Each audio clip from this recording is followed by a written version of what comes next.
Hi, in this video, we will be covering what a eukaryotic cell consists of.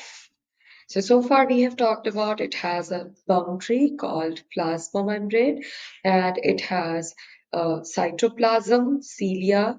Apart from that, it has some other organelles. Let's have a closer look on them.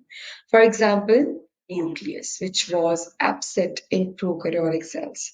So nucleus, inside the nucleus, there will be DNA or the genetic material present. And then after that, there are some important organelles.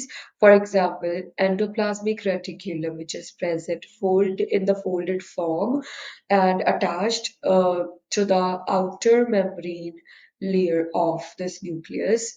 And then this endoplasmic reticulum, or particularly the endoplasmic reticulum, is for the protein synthesis. And then there are some other there is another endoplasmic reticulum. We call it as smooth endoplasmic reticulum. This is for the lipid production. Rough is for protein synthesis, and smooth endoplasmic reticulum is for lipid synthesis.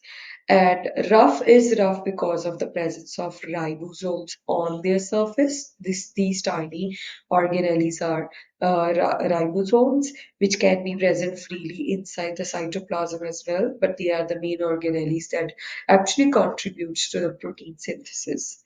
And then we have a Golgi apparatus, which is actually a editing and modification department.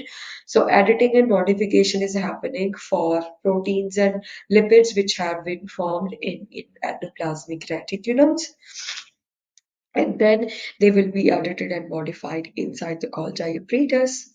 Rest we will discuss next time. Bye bye.